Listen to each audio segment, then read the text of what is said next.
마르지 않는 하나님의 은혜의 강, 주보에는 은혜를 베푸시는 하나님 이렇게 되어 있습니다. 오늘 65편의 말씀을 함께 대할 텐데 제가 시편을 참 좋아합니다. 시이기 때문에 좋아하는 것도 있고요.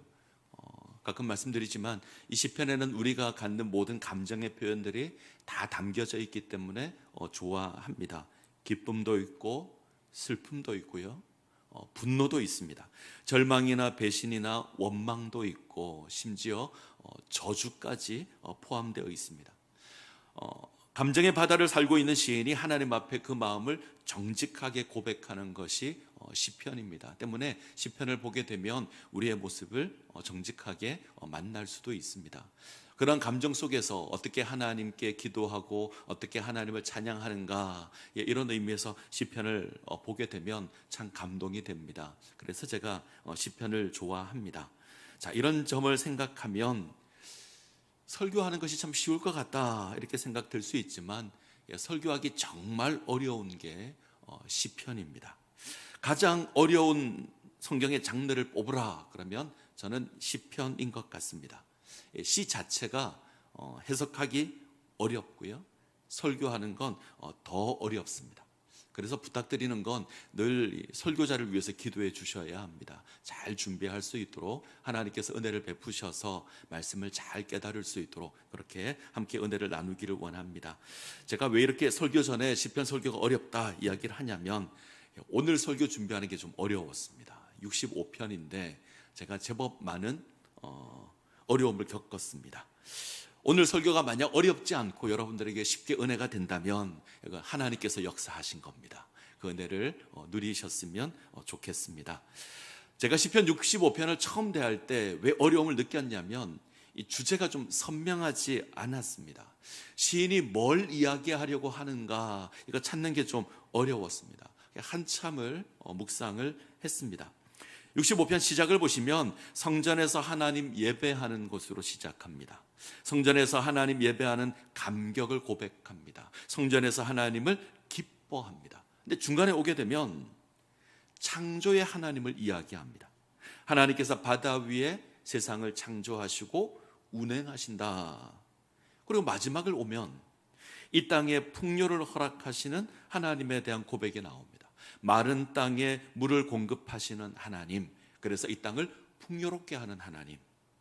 하나하나 보면 굉장히 귀한 말씀들입니다.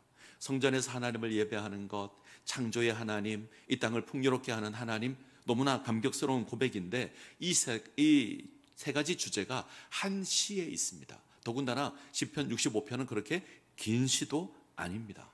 그래서 쉽게 연결이 되지 않는 겁니다. 왜 이렇게 시를 지었을까? 많은 고민을 합니다.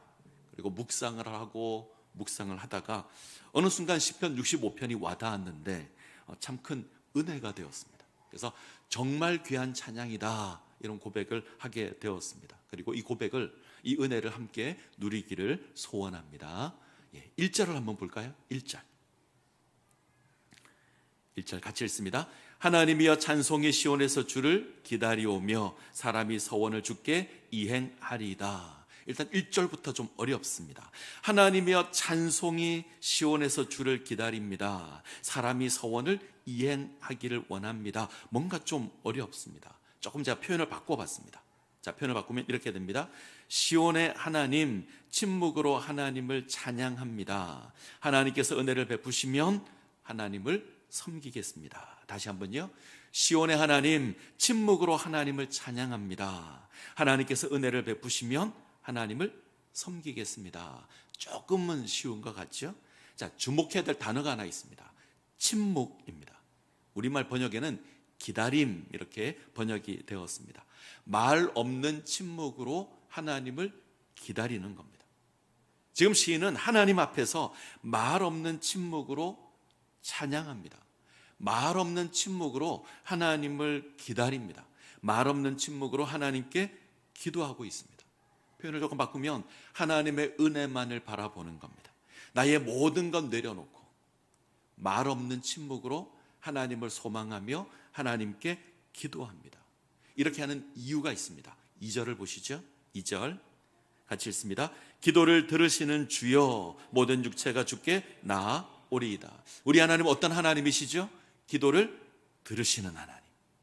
우리 하나님 기도를 들으십니다. 우리를 외면하지 않습니다. 때문에 말없는 침묵으로 하나님을 기다립니다. 우리가 구할 때 들으시는 하나님, 우리가 부르짖을 때 응답하시는 하나님, 그 하나님이시기에 기다리는 겁니다. 그런데 침묵으로 기다립니다. 뭔가 좀 분위기가 무겁죠? 왜 침묵으로 기다릴까? 왜 침묵으로 하나님을 찬양할까? 자, 3절로 가겠습니다. 3절 같이 읽습니다. 죄악이 나를 이겼사오니 우리의 허물을 주께서 사하시리이다. 죄악이 나를 이겼습니다. 표현을 바꾸겠습니다. 죄가 나를 이겼습니다. 내가 죄에게 졌습니다. 죄를 지었습니다. 조금 강조하면 아주 심각한 죄를 지었습니다. 이 죄에서 도망할 방법이 없습니다. 감출 수도 없습니다. 견딜 수 없이 괴롭습니다. 이 죄의 문제를 해결해야 합니다. 하나님 앞에 나아왔고 차마 입술로 고백하지 못해서 침묵으로 기다리는 겁니다. 유진 피터슨은 이렇게 번역했습니다.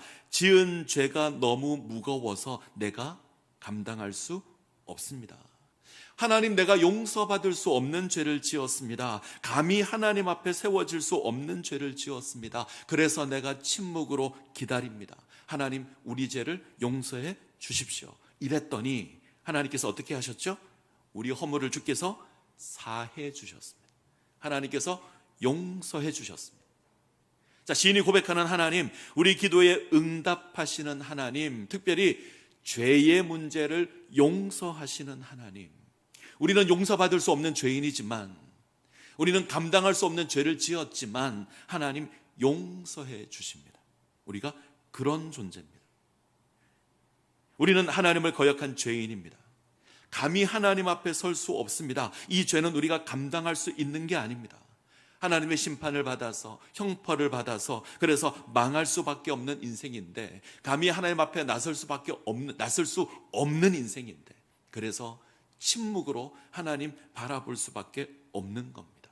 그런데 하나님 용서해 주셨습니다. 아멘. 우리는 용서받을 수 없는 죄인이었습니다. 감히 하나님 앞에 설 수 없는 인생이었습니다. 그런데 하나님께서 용서해 주셨습니다. 자, 잊으시면 안 됩니다. 우리가 시온에서 하나님을 예배하는 것, 죄사함의 은혜가 있기 때문입니다.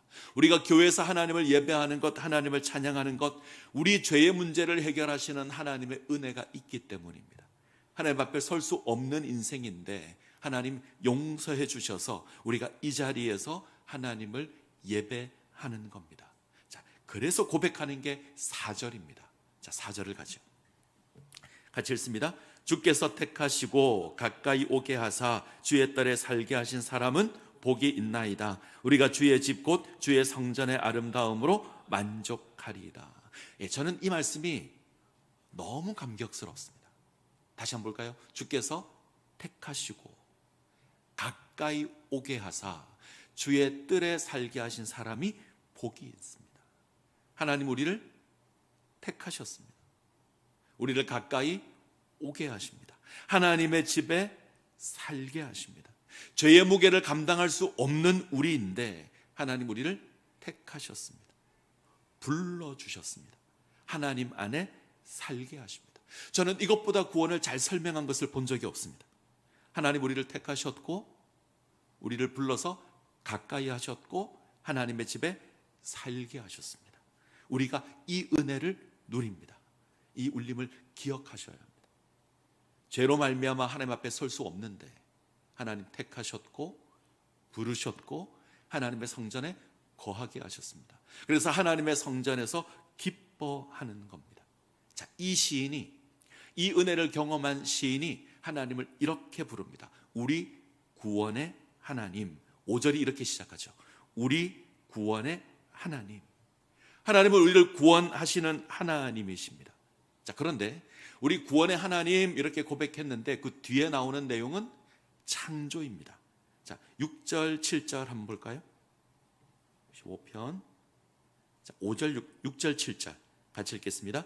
주는 주의 힘으로 산을 세우시며 권능으로 띠를 띠시며 바다의 설렘과 물결의 흔들림과 만민의 소요까지 진정하시나이다. 우리를 구원하시는 하나님, 능력으로 산을 만드시는 하나님이십니다. 권능으로 세상을 아름답게 하시는 하나님이십니다. 바다의 풍랑을 잔잔하게 하시는 하나님이십니다. 바다를 정복하는 하나님이십니다. 고대 사람들은 바다 위에 하나님께서 기둥을 세우시고 세상을 만드셨다라고 생각합니다.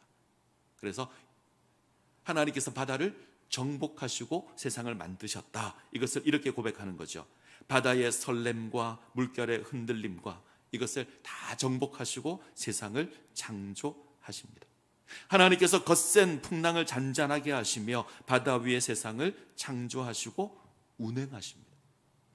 자, 우리가 하나님을 고백할 때, 우리가 신앙생활하면서 하나님을 고백할 때 우리는 먼저 창조의 하나님을 고백할 겁니다. 그죠? 하나님 세상을 창조하셨습니다. 그리고 구원의 하나님을 고백할 겁니다. 성경의 이야기가 그렇습니다. 창조, 타락, 구속입니다. 그런데 우리가 경험하는 하나님은 창조의 하나님이 먼저가 아니라 구원의 하나님이 먼저죠. 그렇죠? 우리는 구원의 하나님을 먼저 만납니다.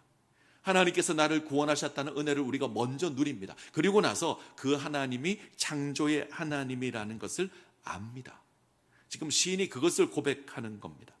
죄악으로 심판받을 수밖에 없는 인생인데 하나님 택해 주셨습니다. 하나님 부르셨고 하나님의 전에 거하게 하셨습니다. 이 놀라운 은혜를 받고 보니 그 구원의 하나님이 창조의 하나님이라는 것을 알게 되는 겁니다. 나의 하나님이, 나를 구원하신 하나님이 천지를 창조하신 하나님이시다. 능치 못할 일이 없는 능력의 하나님이시다. 이거 아는 겁니다. 자, 그러면 이렇게 고백할 수 있죠. 우리를 구원하신 하나님이 천지를 창조하신 하나님이시라면, 나를 구원하신 하나님이 능치 못할 일이 없으신 하나님이시라면 나의 삶도 주장하실 겁니다. 나의 삶도 인도하실 겁니다. 능치 못할 일이 없으신 그 하나님께서 나의 인생 가운데 역사하시고 나의 인생 가운데 개입하셔서 인도하실 겁니다. 자, 5절 한번 보죠. 5절 같이 읽습니다. 우리 구원의 하나님이시여 땅의 모든 끝과 먼 바다에 있는 자가 의지할 주께서 의를 따라 의미하신 일로 우리에게 응답하시리이다. 자, 지금 시인이 어디 있을까요? 땅 끝에, 먼 바다에, 큰 고난 가운데 있단 말입니다. 인생의 낭떠러지에 있습니다. 그런데 그때 하나님께서 의를 따라 어미하신 일로 우리에게 응답하실 겁니다. 어미하신 일, 이건 놀라운 역사를 말합니다. 우리를 깜짝 놀라게 할 정도로 놀라운 역사로 우리 인생 가운데 응답하실 겁니다. 우리가 고통 가운데 있을 때, 우리가 절망 가운데 있을 때, 우리가 땅 끝에 있을 때, 우리가 먼 바다에 있을 때, 아무런 소망이 없을 때 하나님 우리를 깜짝 놀라게 하실 역사를 일으키실 겁니다. 왜 그렇죠? 나를 구원하신 하나님이 창조의 하나님이셔서, 능치 못할 일이 없으신 하나님이셔서, 세상을 창조하시고 운행하신 그 하나님께서 나의 구원의 하나님이시기 때문에 하나님께서 나의 인생을 인도하실 것을 아는 겁니다. 믿는 겁니다.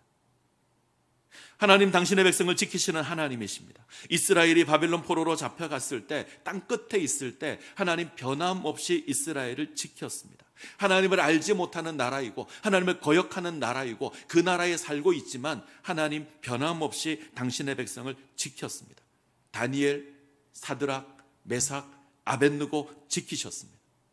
풀무불 가운데서 지키셨고 사자굴 가운데서 지켰습니다.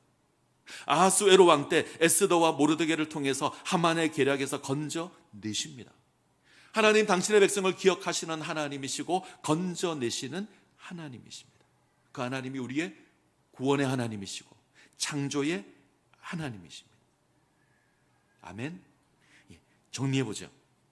우리 하나님은 우리의 죄를 용서하시고 성전으로 부르시는 구원의 하나님이십니다. 이 하나님이 천지를 창조하시고 운행하시는 하나님이십니다. 이 하나님이 우리를 지키시고 보호하시고 회복시키실 겁니다. 믿으시기 바랍니다. 자, 이 내용이 9절 이후에 나옵니다. 자, 9절 이후의 내용은 이 내용입니다.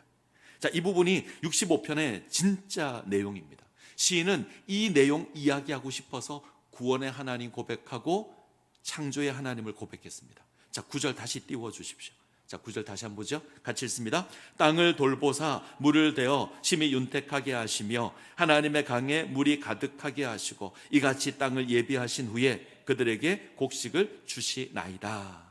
우리가 만날 수 있는 하나님 어떤 하나님이십니까? 마른 땅을 돌보사 물을 대어서 풍요롭게 하시는 하나님. 자, 이 내용이 계속 나옵니다. 10절 밭고랑에 물을 넉넉하게 주시는 하나님, 단비로 땅을 부드럽게 해서 싹에 복을 주시는 하나님, 들의 초장에 비를 주셔서 아름답게 꾸미시는 하나님, 비를 내려주셔서 땅을 풍요롭게 하시는 하나님. 9절 이후 내용이 이 내용입니다. 마른 땅에 비를 주셔서 풍요롭게 하시는 하나님. 자, 우리는 가나안 땅을 생각해야 합니다. 우리는 성경에서 가나안 땅을 이야기할 때 젖과 꿀이 흐르는 땅 이렇게 고백을 해서 우리는 그 땅이 정말 비옥할 거라고 생각합니다. 사실 그렇지 않습니다. 예루살렘을 기준으로 북쪽은 그나마 괜찮습니다. 남쪽은요 대부분이 광야입니다. 농사를 지을 수 없는 땅이고 그나마 헤브론과 같은 산지는 과일을 재배할 수 있는 땅입니다. 한마디로 굉장히 척박한 땅이 가나안 땅입니다. 그 땅은 비옥하고 막 그렇게 풍요로운 땅이 아닙니다. 자, 신명기 11장을 보죠. 신명기 11장 10절 11절. 자, 같이 읽겠습니다. 네가 들어가 차지하려는 땅은 내가 나온 애굽 땅과 같지 아니하니 거기에서는 너희가 파종한 후에 발로 물을 대기를 채소밭에 댐과 같이 하였거니와 너희가 건너가서 차지할 땅은 산과 골짜기가 있어서 하늘에서 내리는 비를 흡수하는 땅이요. 자, 모세 고백을 잘 보셔야 합니다. 이스라엘에게 허락된 가나안 땅은 애굽 땅과 다릅니다. 애굽 땅에는 나일강이라는 큰 강이 있죠. 이게 굉장히 비옥한 땅입니다. 오늘날은 아닌데 고대 사회에서 밀을 가장 많이 생산했던 나라가 애굽입니다.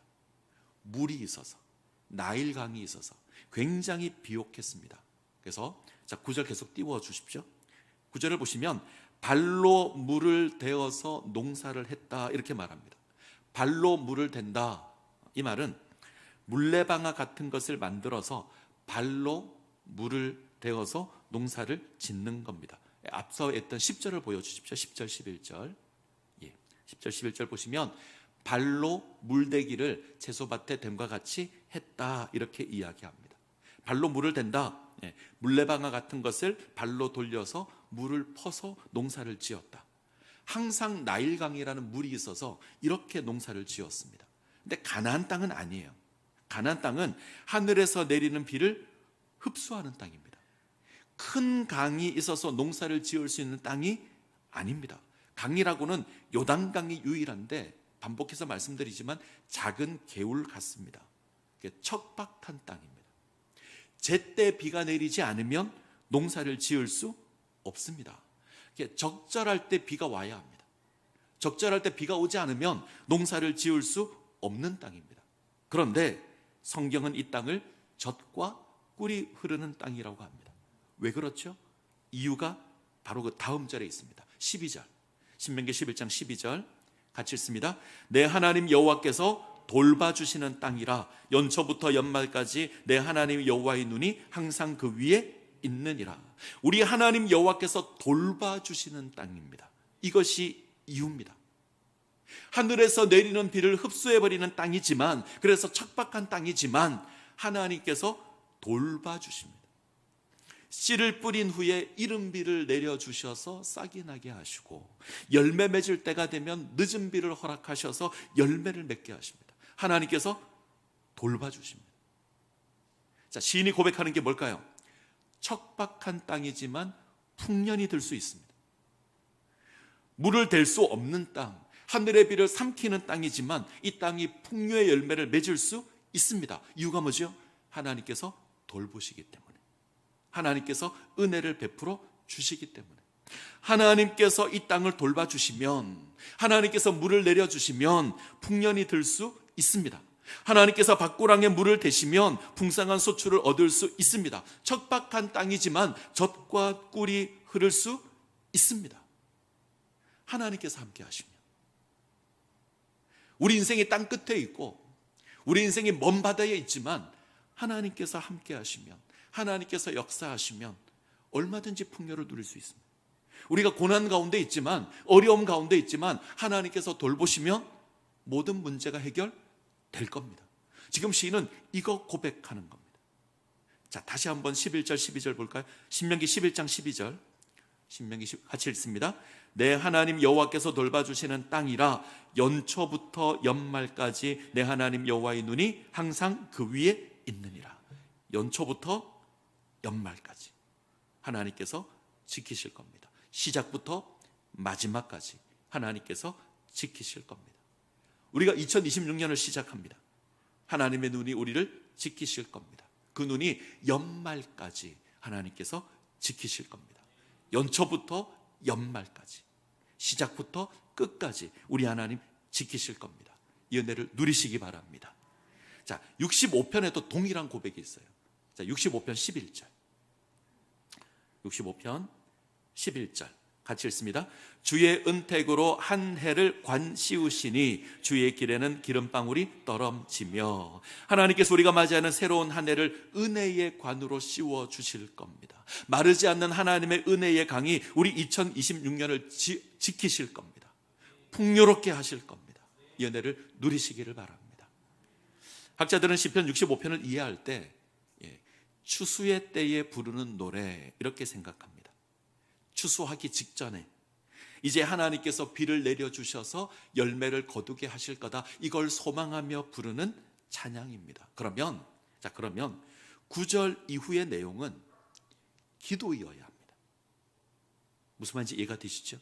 9절 이후의 내용은 기도이어야 합니다. 하나님 비를 내려주십시오. 제때 비를 내려주셔서 우리로 풍요로운 열매를 얻게 하십시오.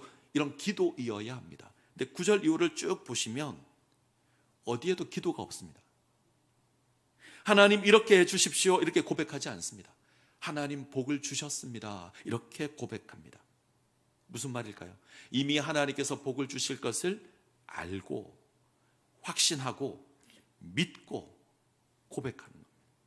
이렇게 고백하는 이유가 뭐죠? 앞쪽에 있습니다. 우리를 구원하신 하나님이시기에, 우리를 창조하신 하나님이시기에, 우리를 죄에서 구원하신 그 하나님께서 천지 만물을 창조하시고 운행하시며 우리를 모든 어려움에서 건져내는 하나님이시기 때문에 하나님께서 비를 내려서 풍성하게 할 것을 아는 겁니다. 믿는 겁니다.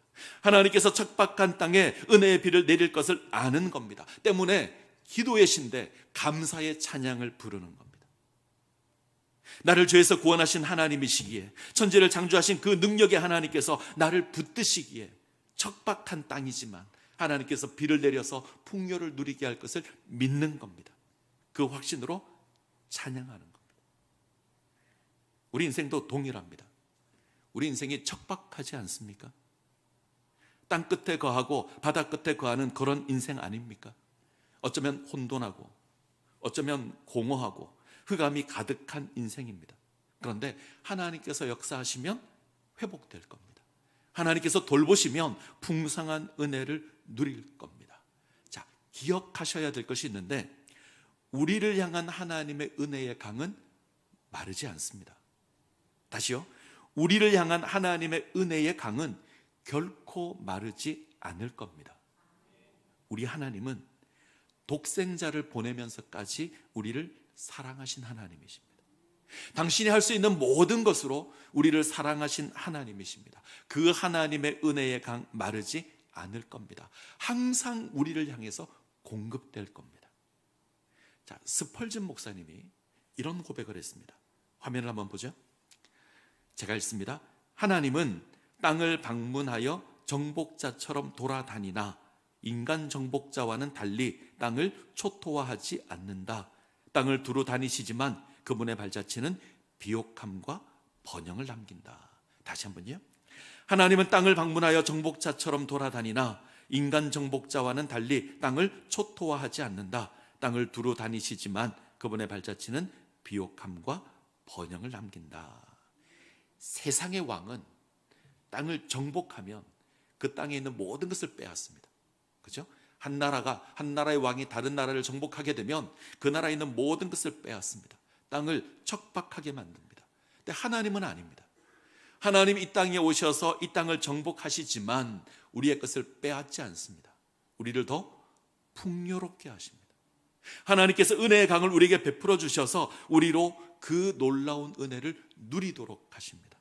예수님을 보내셔서 이 땅 가운데 거하는 우리를 더 풍요롭게 하는 겁니다. 그래서 하나님께서 우리에게 허락하실 은혜의 모습이 마지막 구절에 나옵니다. 13절 같이 읽습니다. 초장은 양떼로 옷 입었고 골짜기는 곡식으로 덮였으며 그들이 다 즐거이 외치고 또 노래하나이다. 이 은혜를 누리시기를 바랍니다. 멋진 고백이잖아요. 초장은 양떼로 옷 입었습니다.